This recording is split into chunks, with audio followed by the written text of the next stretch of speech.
Chapter 3. Turn shit into sugar. Opportunism. Every negative situation contains a possibility for something positive, an opportunity. It is how you look at it that matters. Your lack of resources can be an advantage, forcing you to be more creative, be more inventive with the little that you have. Losing a battle can allow you to frame yourself as the sympathetic underdog. Do not let fears make you wait for a better moment or become conservative. If there are circumstances you cannot control, make the best of them. It is the ultimate alchemy that to transform all such negatives into advantages and power. Welcome, Rachel. Welcome, Virginia Francisco. Shout out to my baby, Virginia Francisco, for inspiring me to do this in the first place. I'm happy to do this for you guys. Yee! Anyways, hood alchemy. If one is continually surviving the worst that life can bring, one eventually ceases to be controlled by a fear of what life can bring. A quote by James Baldwin. For well over a year, 50 Cent had been working on what was meant to be his debut album, Power of the Dollar, and finally, in the spring of 2000, it was ready to be released by Columbia Records. It represented to him all the struggles he had been through on the streets, and he had hopes that it would turn his life around for good. In May of that year, however, a few weeks before the launch date, a hired assassin shot 9 bullets into him while he sat in the back of a car, one bullet going through his jaw and nearly killing him. In a flash, all of the momentum he had built up reversed itself. Columbia canceled the release of the record and dropped 50 from his contract. There was too much violence associated with him. It was bad for business. A few inquiries made it clear that other labels felt the same. He was being blackballed from the industry. One executive told him flatly that he would have to wait at least 2 years before he could think of resurrecting his career. The assassination attempt was the result of an old drug beef from his days as a dealer. The killers could not afford to let him survive and would try to finish the job.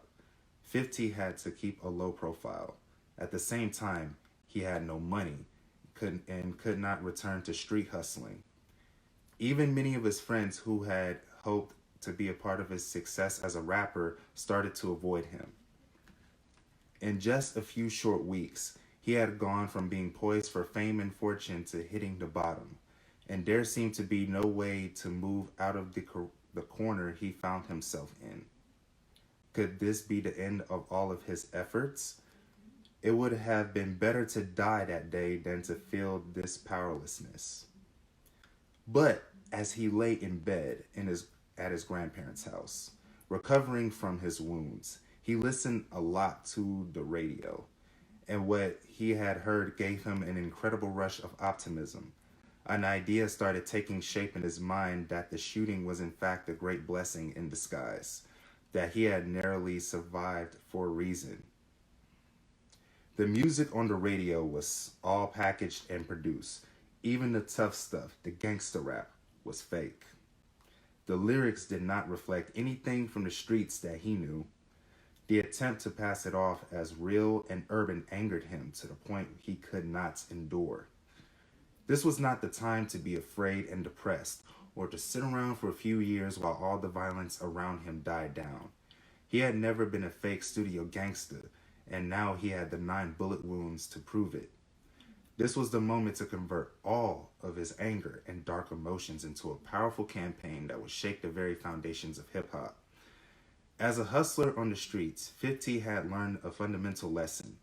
Access to money and resources is severely limited in the hood. A hustler must transform every little event and every trifling object into some gimmick for making money.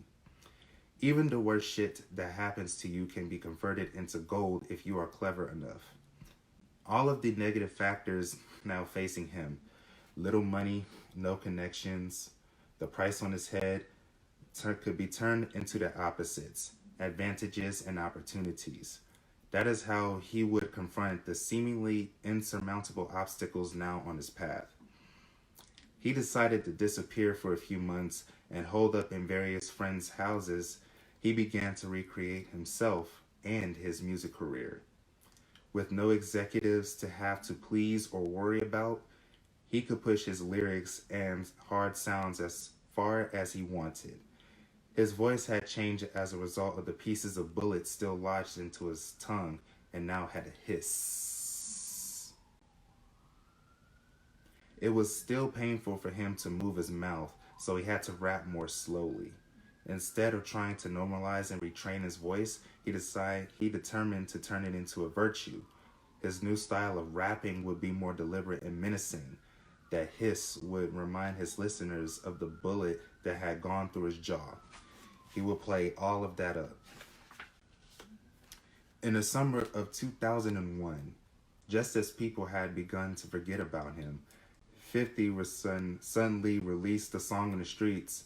It was called F.U., and the title and the lyrics summarizing how he felt about his killers, and everyone wanted him to go away.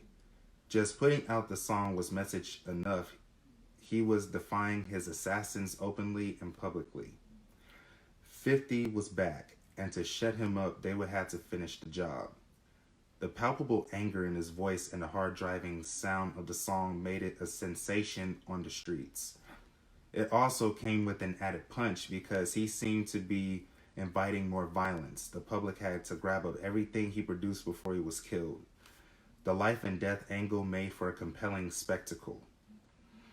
Now the song started to pour out of him. He fed off of all the anger he felt and the doubts people had about him.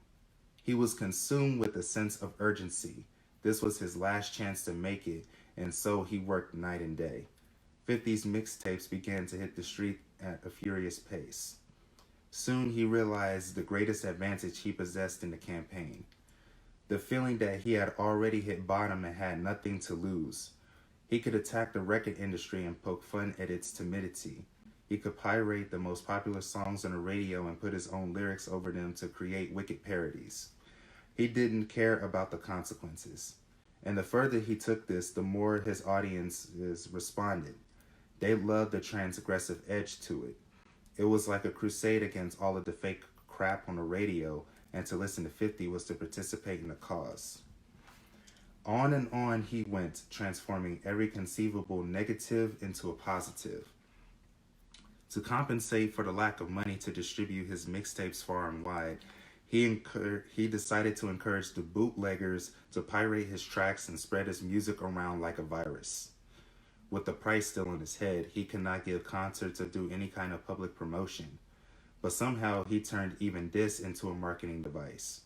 Hearing his music everywhere but not being able to see him only added to the mystique and the attention people paid to him. Rumors and word of mouth help form a kind of 50 mythology. He made himself even scarcer to feed this process. The momentum was now devastating. You could not go far into New York without hearing his music blasted from some corner.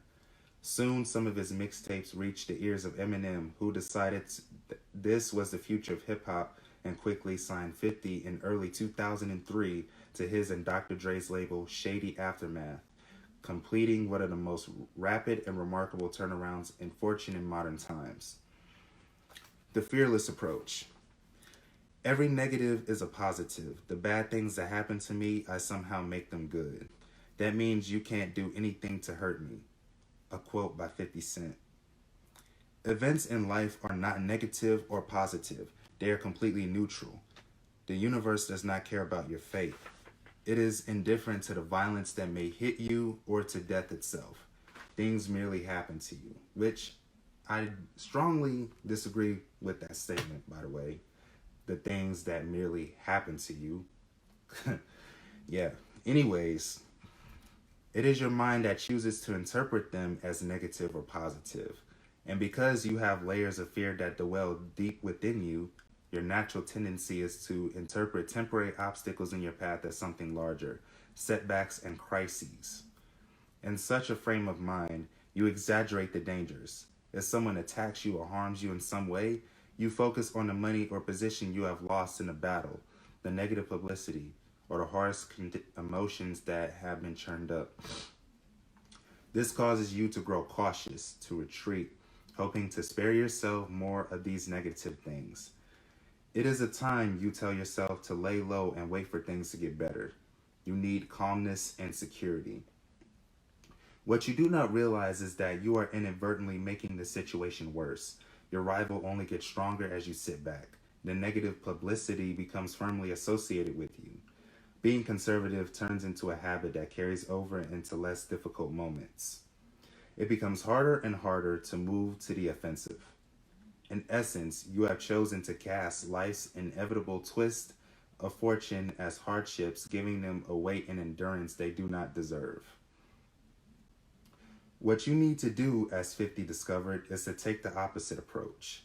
Instead of becoming discouraged and depressed by any kind of downturn, you must see this as a wake-up call, a challenge that you will transform into an opportunity for power. Your energy levels rise. You move to the attack, surprising your enemies with boldness. You care less of what people think, and this paradoxically causes them to admire you. The negative publicity is turned around. You do not wait for things to get better. You seize this chance to prove yourself. Mentally framing a negative event as a blessing in disguise makes it easier for you to move forward. It is a kind of mental alchemy, transforming shit into sugar.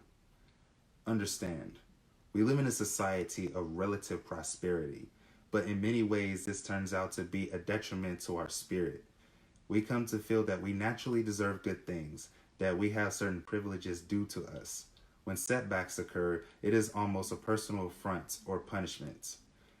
How could this have happened, we ask? We either blame other people or we blame ourselves. In both cases, we lose valuable time and become unnecessarily emotional. In places like the hood or any kind of materially impoverished environment, the response to hardship is much different. There, bad things happening assume a kind of normality, that they are a part of daily life. The hustler thinks, I must make the most of what I have, even the bad stuff, because things are not going to get better on their own. It is foolish to wait. Tomorrow may bring even worse shit. If 50 had waited, as he had been counseled, he would be just another rapper who had a moment of success and then faded quickly away. The hood would have consumed him. This hustler mindset is more realistic and effective. The truth is that life is by nature harsh and competitive. No matter how much money or resources you have accumulated, someone will try to take them from you, or unexpected changes in the world will push you backward. These are not adverse circumstances, but merely life as it is, which is also another thing that I strongly disagree with, by the way. It's all in your energy and what you put out into the world. It's what causes you to attract that in the first place. Just wanted to throw that out there. But anyways, I'm going to keep going. You have no time to lose to fear and depression, and you do not have the luxury of waiting. All of the most powerful people in history demonstrate in one way or another this fearless attitude towards adversity. Look at George Washington.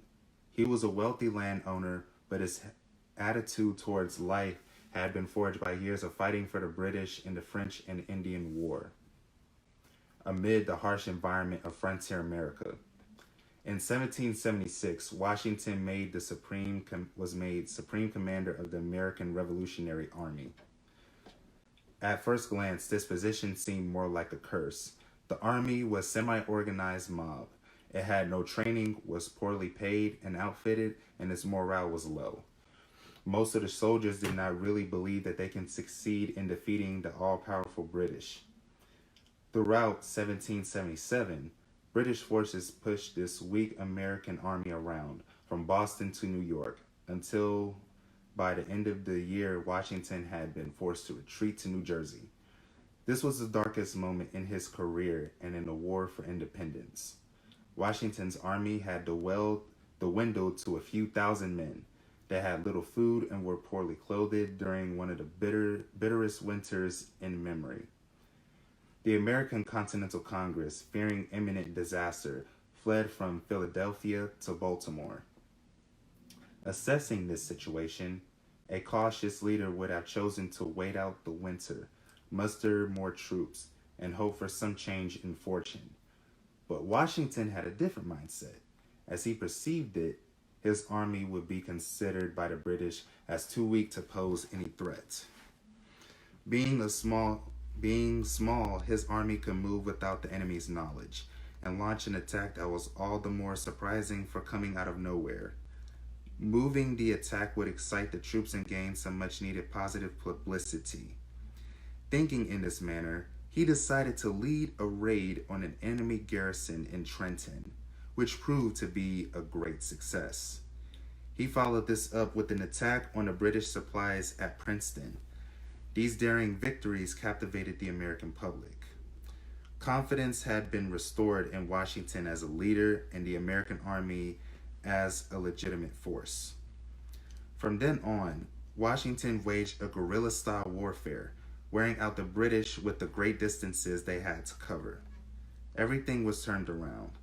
The lack of funds and experience led to a more creative way of fighting.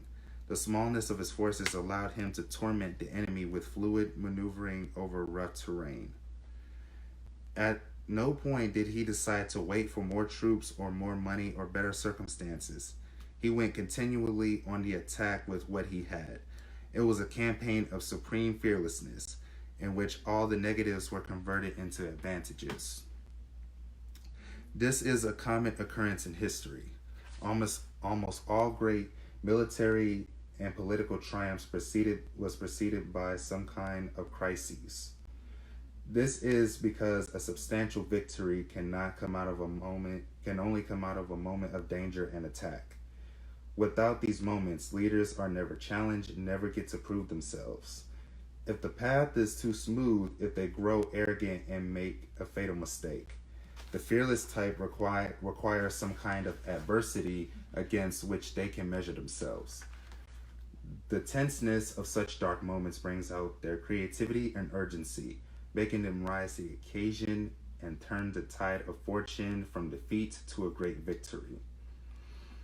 You must adopt the attitude that is the opposite of how most people think and operate. When things are going well, that is precisely when you must be concerned and vigilant. You know it will not last, and you will not be caught unprepared. When things are going badly, that is when you are the most encouraged and fearless. Finally, you have material for a powerful reversal, a chance to prove yourself. It is only out of danger and difficulty that you can rise at all. By simply embracing the moment as something positive and necessary, you have already converted it into gold. Keys to fearlessness. In nooks all over the earth sit men who are waiting, scarcely knowing in what they are waiting, much less that they are waiting in vain. Occasionally the call that awakens, the accident in which gives them permission to act comes too late, when the best youth and strength for action has already been used up by sitting still. And many have found to their horror that they have leaped up, that their limbs have gone to sleep, and their spirit had become too heavy. It is too late, they said to themselves, having lost faith in themselves and henceforth forever useless. A quote by Friedrich Nietzsche. Our minds possess powers we have not yet begun to tap into. These powers come from a mix of heightened concentration, energy, ingenuity in the face of obstacles. Each of us has the capacity to develop these powers, but first we have to be aware of their existence. This is difficult, however, in a culture that emphasizes material means, technology, money, connections, as the answer to everything. We place unnecessary limits on what the mind can accomplish, and that becomes our reality. Look at the concept of opportunity, and you will see this in its clearest light. According to conventional wisdom, opportunity is something that exists out there in the world. If it comes our way and we seize it, it brings money and power.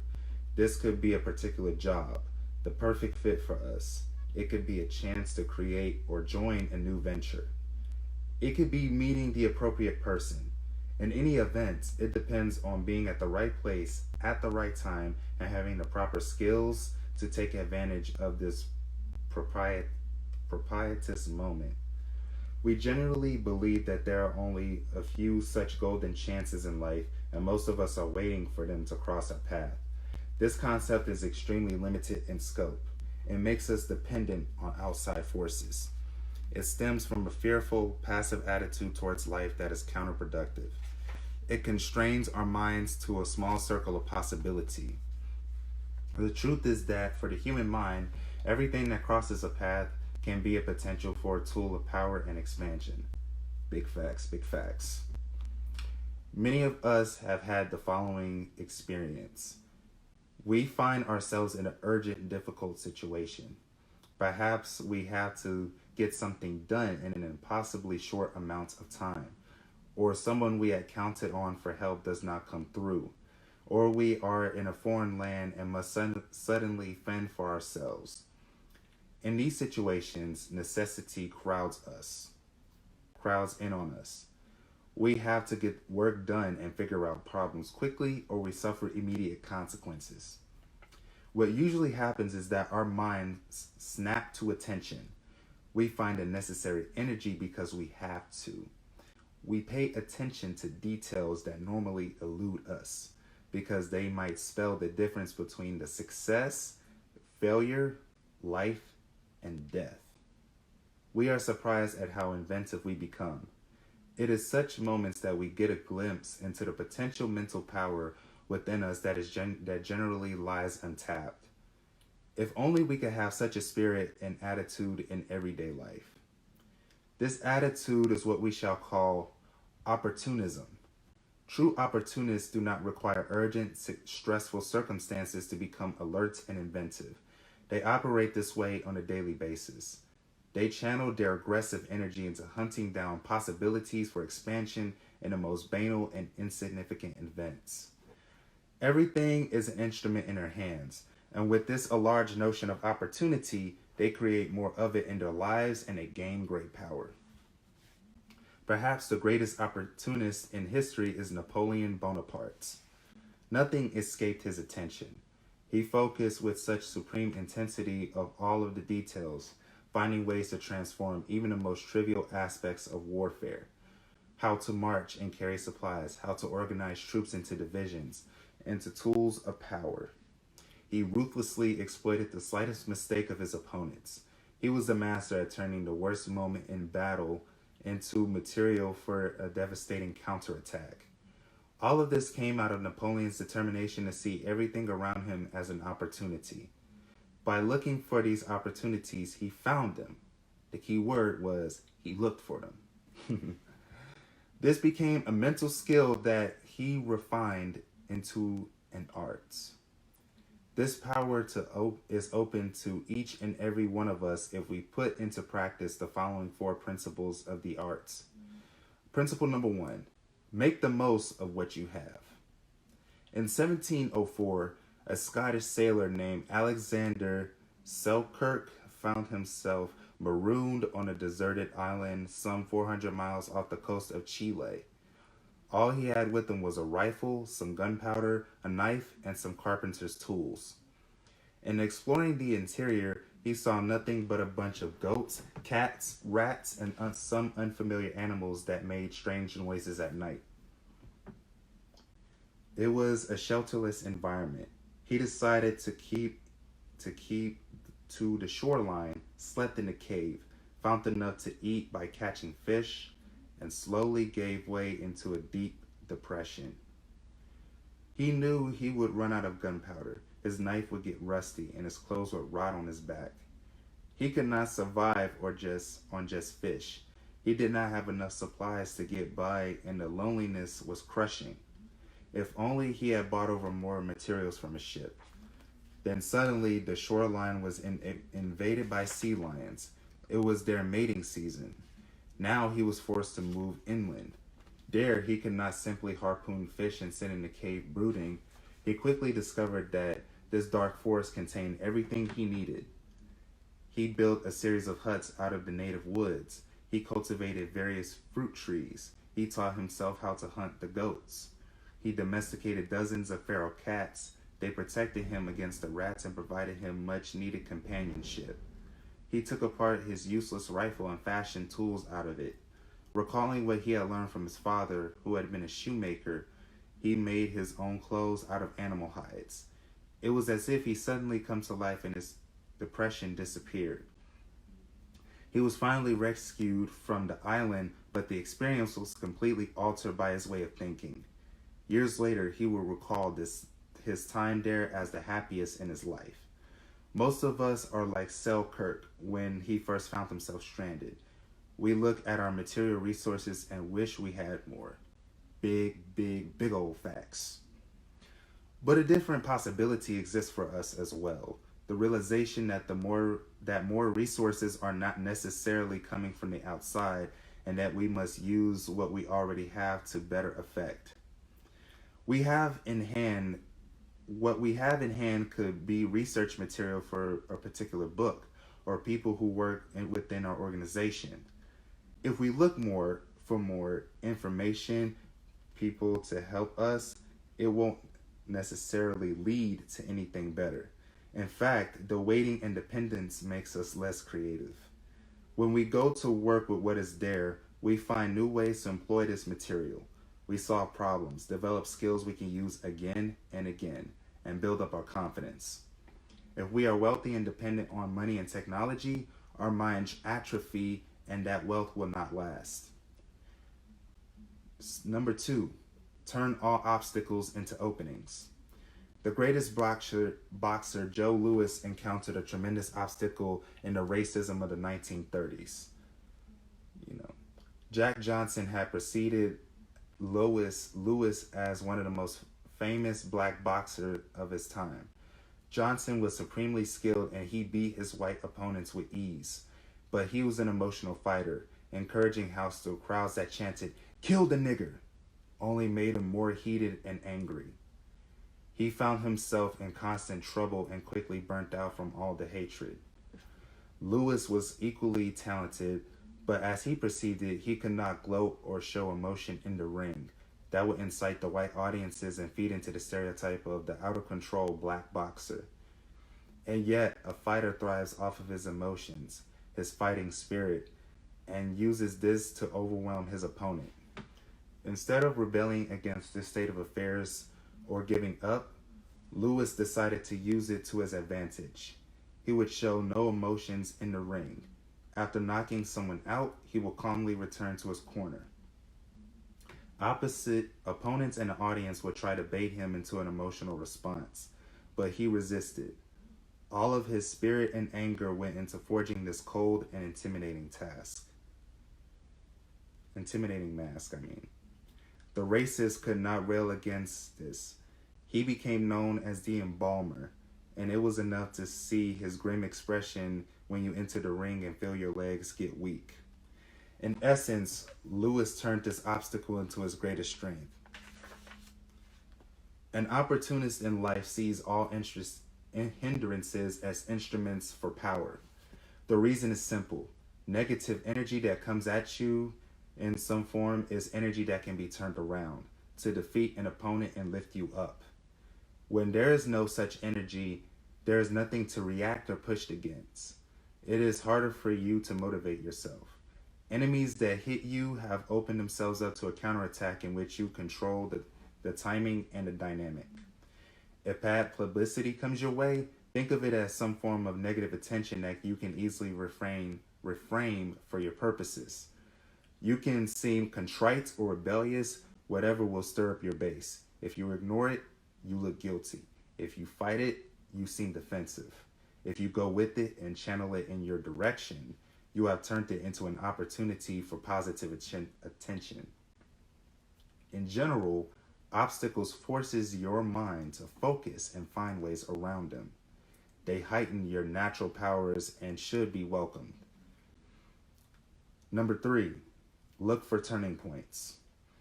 Opportunities exist in any field of tension, heated competition, anxiety, chaotic situations.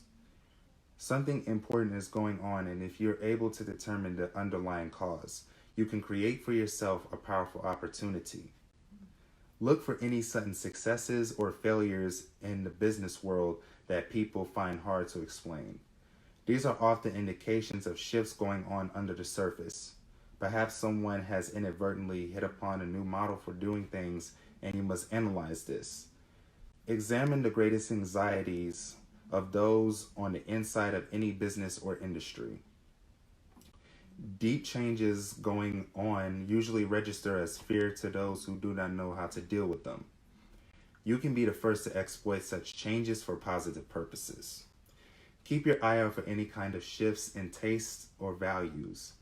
People in the media or the establishment will often rail against these changes, seeing them as signs of moral decline and chaos. People fear the new. You can turn this into an opportunity by being the first to give some meaning to this apparent disorder, establishing it as a positive value. You are not looking for fads, but deep-rooted changes in people's tastes. One opportunity you can always bank on is that the younger generation will react against the sacred cows of the older generation. If the older set valued spontaneity and pleasure, you can be sure that the younger will crave order and orthodoxy. By attacking the values of the older generation before anyone else, you can gain powerful attention. Number 4, and this is my most favorite point of all, move before you are ready. Most people wait too long to go into action, generally out of fear. They want more money or better circumstances. You must go in the opposite direction and move before you think you are ready. It is as if you are making it a little more difficult for yourself, deliberately creating obstacles in your path. But it is a law of power that your energy will always rise to the appropriate level. When you feel that you must work harder to get to your goal because you are not quite prepared, you are more alert and inventive. This venture has to succeed, and so it will. This has been the way of powerful people from ancient to modern times. When Julius Caesar was faced with the greatest decision of his life, whether to move against Pompey and initiate a civil war or wait for a better moment, he stood at the Rubicon River that separated Gaul from Italy, with only the smallest forces. Although it seemed to insanity to his lieutenants, he judged the moment right. He would compensate for the smallness of his troops with their heightened morale and his own strategic wits. He crossed the Rubicon, surprised the enemy, and never looked back. When Barack Obama was contemplating to run for president in 2006, almost everyone advised him to wait his turn. He was too young, too much of an unknown. Hillary Clinton loomed over the scene. He threw away all their conventional wisdom and entered the race.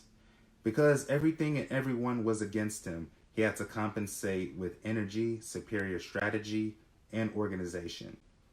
He rose to the occasion with a masterful campaign that turned all of its negatives into virtues. His inexperience represented change, etc. Remember, as Napoleon said, the morale is to the physical as 3 to 1, meaning the motivation and energy levels you and your army bring to encounter have 3 times as much weight as your physical resources. With energy and high morale, a human can overcome almost any obstacle and create an opportunity from nothing. Reversal of perspective. In modern usage, opportunist is generally a derogatory term that refers to people who will do anything for themselves. They have no core values beyond promoting their own needs. They contribute nothing to society. This is, however, a misreading of the phenomenon and stems from an age-old elitism that wants to see opportunities kept as privileges for a powerful few. And we see that collapsing in real time, so yeah. Those from the bottom who dare to promote themselves in any way are seen as Machiavellian, while those who are already on top, who practice the same strategies are merely smart and resourceful. Such judgments are a reflection of fear. Opportunity is, in fact, a great art that was studied and practiced by many ancient cultures. So I'm going to just pause right here for now and just expand upon exactly what the heck is Machiavellianism. So Machiavellianism is this term that's coined from this famous political figure from the 16th century named Niccolo Machiavelli, or as some people would say it, Niccolo Machiavelli. And so basically what it means in a nutshell is, a person that is extremely manipulative and will do just about anything to gain power and resources. Like they'll just literally will do anything. It doesn't matter what it is or how immoral it is, as long as they get what they want. So if you encounter a Machiavellian person, you best get away from them as fast as possible. Because being around a Machiavellian person, I'm telling you, it is not a good thing, because your life will be ruined if you are with a Machiavellian person. Like I said, just get out of Dodge. Okay? Just wanted to say that because that was fresh on my mind just then. And I just applied that very same principle in real time of not waiting for the right moment. I just struck on it while the iron was hot. Anyways, I'm gonna keep going. Woo! The greatest Greek hero of them all, Odysseus, was a supreme opportunist. In every dangerous moment of his life, he exploited some weakness his enemies left open to trick them and turn the tables. The Greeks venerated him as the one who mastered life's shifting circumstances. In their value system, rigid ideological people who cannot adapt, who miss all opportunities, are the ones who deserve the scorn. They inhibit progress. Opportunism comes with the belief system that it is eminently positive and powerful, one known to Stoic philosophers of ancient Rome as amor fati, or the love of fate. In his philosophy, every event is seen as fated to occur. When you complain and rail against circumstances, you fall out of balance with the natural state of things. You wish things were different. What you must do instead is accept the fact that all events occur for a reason, aka everything happens in divine timing, and that it is with your capacity to see this reason as positive. Marcus Aurelius compared this to a fire that consumes everything in its path. All circumstances become consumed in your mental heat and converted into opportunities. A man or woman who believes this cannot be hurt by anything or anyone. And ironically, here is another quote from Niccolo Machiavelli. Without doubt, princes become great when they overcome difficulties and hurdles put in their path. When fortune wants to advance a new prince, she creates enemies for him, making them launch campaigns against him so that he is compelled to overcome them and climb higher on the ladder that they have bought him. Therefore, many judge that a wise prince must skillfully fan some enmity whenever the opportunity arises, so that in crushing it, he will increase his standing. So, that, my friends, concludes chapter 3 of the 50th Law book. I'm going to take a quick water break because my throat is real dry. So, I'm going to expand my thoughts upon this chapter. And you guys go ahead and feel free and comment on what you have gained from this chapter alone. And by the way, if you guys haven't checked out if you haven't checked out my previous videos, the one that I did on the introduction in chapter 1 and chapter 2, go ahead and check that out after, this video is finished. And so basically what I've gained from rereading this chapter is, you being the creator of your reality. You creating your opportunities instead of just sitting around like most people are during this time of quarantine, just waiting around, because you best bet that most people right now, you can bet that most people right now are just sitting around just waiting for circumstance to get better. They're like, well, oh well, I ain't got no job right now and ain't no places to go, so I'm just gonna sit here and just chillax and not do anything and just wait for them stimulus checks to come in through the mail. And if that sounds like you right now, then there's nothing anybody can do to help you right now. I mean, it just is what it is. Like, it's ridiculous that people throughout this time are not really taking advantage of it like they could be. Like, literally, this book series was inspired from this very crappy circumstance that we're in. And so I was talking to my fiance, Virginia Francisco, a couple of days ago, and I was like that Turkish guy, or, whatever his race is, it don't even matter. I felt the same way he felt when he was stranded on that island. I felt depressed and down and out until I, like him one day, just snapped out of it. I said, you know what? I have plenty of books in my library and I like reading and I want to get into affiliate marketing. So I literally just looked around the house and said, I might as well do a book series, and do some reactions to it and, give my thoughts on it and give real-time critiques. All the while, I'm creating content, I'm educating myself, and I'm monetizing it at the same time. So it's like a triple whammy. And I'm not feeling guilty for saying this because this is literally like my thought process. Like, my creativity instantly kicked in. And so, I just got inspired also by video games as well, because I used to watch a lot of video game walkthroughs back in the day.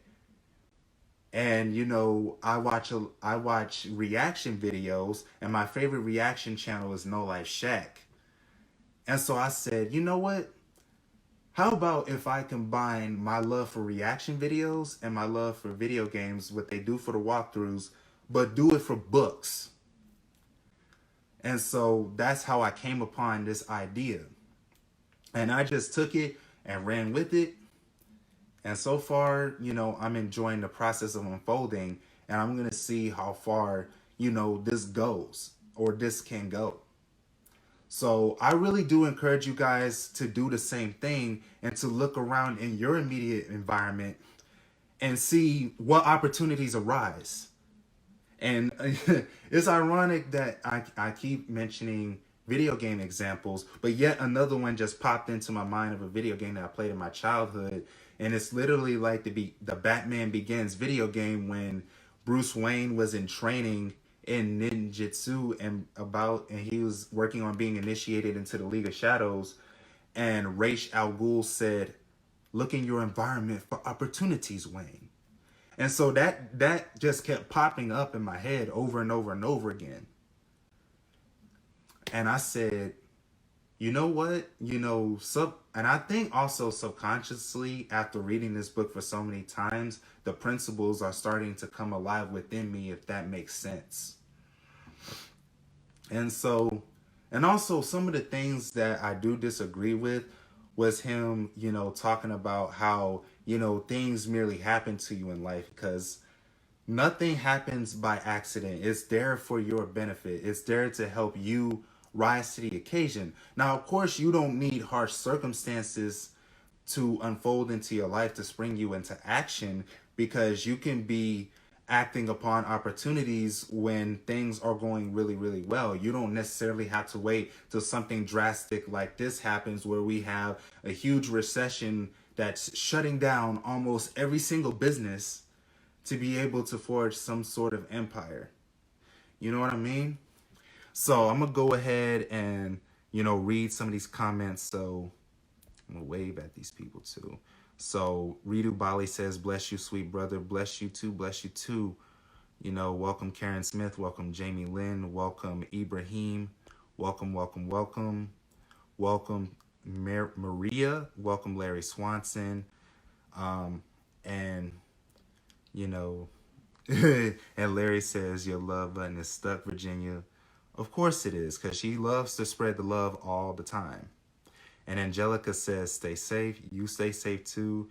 And Virginia says, yeah, it is. And Angelica says, makes you think, doesn't it? Oh, yes, it definitely does. You know, I've definitely have been doing a lot of that lately. Just been really just hunkering down, putting my head down, and just really just reflecting on everything that has happened thus far. And also reflecting on, you know, the past. And speaking of the past, you know, this is like literally not only a throwback to the live videos that I was doing in 2018, but also when I first got into content creation back in 2016, no, or 2015, when I first, you know, got into learning the craft of video and broadcast journalism class. This was before I had my own camera, my own computer to edit videos on, before I became a podcaster, before I became a YouTuber, before I did live videos. And I remember around that period of time, because I had a lack of resources to create content, it forced me to rise to the occasion and just make use of my cell phone to take pictures and to record videos and to take these creative photos and just really utilize the free apps in the app store to make these creative edits to my photos. And I remember around that time, like, I was just so inspired to just create and to really practice my craft and to grow as a person, that I was just in an intense flow state. Like, I remember this one instance back around that time, around 2015, my first semester of my junior year of high school. I remember like this one week, I just felt this huge surge of energy to the point where I did not feel tired at all. Like, I literally did not go to sleep until literally an hour before I had to wake up and go to school. Like, I went to sleep around 5 a.m., woke up at 6, got dressed, went to school, and just kept thinking and thinking and thinking. These ideas just kept flooding into me about story ideas I could bring to life in broadcast journalism class, and also photos. And, you know, and these ideas were just flowing through me so much that I could barely keep up with it all. Like, I'm writing in my notebook. I'm trying my best to write in the notes app on my phone and just keeping these ideas, you know, solid and firm into reality so that they don't slip away from me. And I noticed with myself as time went on, as I had access to more resources and I was able to get my own camera, my own laptop to edit my videos and photos, and to be able to use more sophisticated apps like Adobe Photoshop and Lightroom and Premiere and Final Cut and all of this stuff, I noticed myself getting a little bit too comfortable and letting my mind grow dull and not being as resourceful as I could have been, because I was literally overcomplicating everything because, you know, what I was taught from in, you know, later high school and going into my college days. And, you know, just the fact that, you know, I was just really just overcomplicating everything, because I was taught that in order to make high quality content, you need to use like a DSLR camera, a cinema camera, you need to assemble a crew, you know. And I was having this talk with my fiance that this is literally nostalgic, and it's taking me back to old times, to before I knew about Adobe Photoshop and Premiere and Final Cut and all that jazz. Just how much fun I was having creating content, because I low-key got lost in the sauce of the day-to-day grind as a content creator and just lost, you know, this type of fun factor for doing it. Because, you know, I've been so accustomed to just using more higher end equipment, having to do call sheets, having to write a script, having to do storyboard, having to go location scouting, and having to be at the mercy of other people's schedules. You know what I mean? It was just a lot to deal with. And anybody that's watching this that's in the film world, you know exactly what the hell I'm talking about. You know, you having to put out casting calls, write a script, you know, go back in and edit the script like 10 to 20 times before it's solid and usable. Having to like do test shoots at a location, having to know, how to use a camera, like how to expose a shot and do all of this type of stuff, which I'm not going to get deep into because this is not the type of video for that. But, just coming upon my own experiences and experiencing the headaches of having to do all of that and feeling restless, this feels like a huge sense of relief in a way that I'm just using my phone and recording a video, and I can just record it real quick and really share my thoughts and perspective with you guys in real time, and being able to just really express myself without having to be weighed down by a cast and a crew. Not that I do not enjoy filmmaking, because I still do. Don't make no mistake. I'm not saying that I don't enjoy filmmaking anymore. It's just that, I've taken a hiatus from it so that I can really, really focus on, how I can better myself and how I can be uplifted and raise my frequency, and to be able to like really get creative and find other creative ways of expressing myself than other than just the medium of film. You know what I mean? So yeah, just leave your questions in the comment section. Also, like I said, just list the, things that you've gotten from this particular chapter.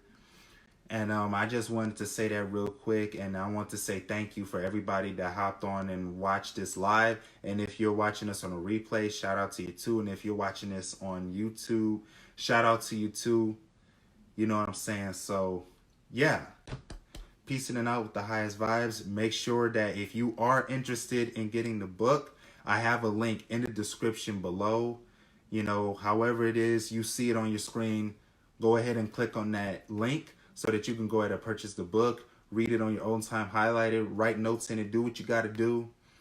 And yeah, I'll see you guys tomorrow. And yeah, stay safe throughout this COVID-19 pandemic madness.